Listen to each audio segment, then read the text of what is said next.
Hey everybody, I thought I'd give you a quick update on the railroad.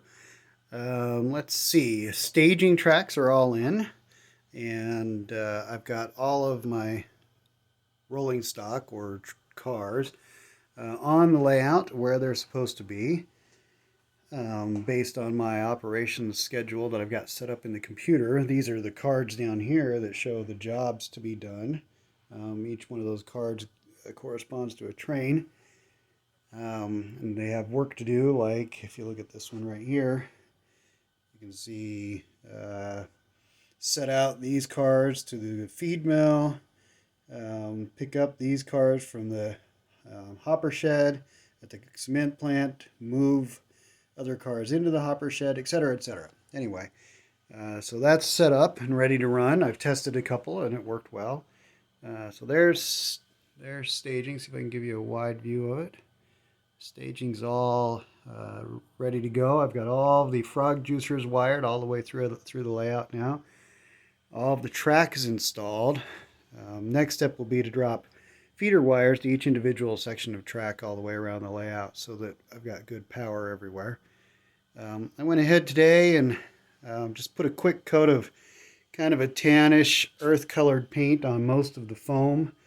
It kind of serves two purposes. It seals it up and gives us a good base to put scenery materials down so that the purple doesn't show through. Now some of this will be plaster and mountains and hills and things like that, but I just wanted to get as much of it sealed up as possible, so I had some leftover tan paint from another project and I just kind of slapped it down. Got some touch up to do on the blue wall backdrop here and there, but that's no big deal. A couple of things I've changed. I've decided to move both passenger depots. I was going to have a passenger depot right here, and I actually drilled holes to drop the lights in for the lights on the sidewalk or the platform. But this is on a 2% grade, and it looked really goofy to have the train sitting on a hill in front of the level passenger depot. So I've decided to move the passenger depot, and it's just kind of sitting here right now, but I've decided to actually move it down here in town on the curve. It's not unheard of to have a passenger depot on a curve. It does occur in real life, and it looks all right with a train parked there. And now it's actually in town and it's not on a hill. So I think it's going to work much better. And there's plenty of double track to get by if a freight needs to come by while the passenger train's at the depot or whatever.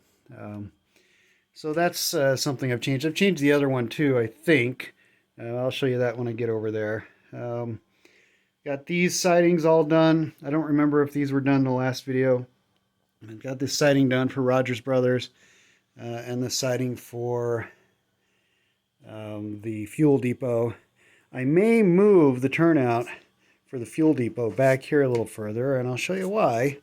Because there's going to be, and I've kind of started mocking it up here with some cheap cardboard, just kind of see what it's going to look like. There's going to be a mountain and a tunnel right here, and it's really close.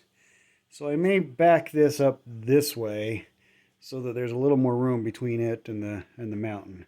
The tunnel here, I'm going to have a side cut out of the fascia. The fascia will come all the way up like this cardboard is here to be the edge of the mountain. I'm going to have an access panel that I'll probably cover with fabric, with Velcro or something, or some sort of door or something, so that if a train derails in there or I need to clean the track, I can get to it, because I cannot get to it from over here. So anyway, but just kind of mock that up. There'll be a little tunnel there as the train leaves town. And like I said, painted most of the foam tan just to kind of seal it up. The depot here was going to sit over here and have this be the passenger siding. But again, this is on a 2% grade, and it looked goofy with the train sitting there next to it. So I think I'm going to move it up here. The only gotcha with this is that means if a train is coming, what I'm saying is eastbound that way, the train's going to have to come in on that siding right there, and then there's no way out.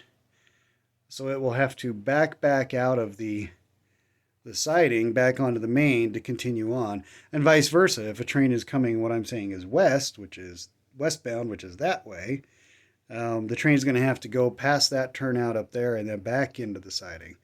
I have a friend who has a similar situation on his layout where the passenger trains have to back into the depot, so I'm not that worried about it. And I tried it last night, and it works fine.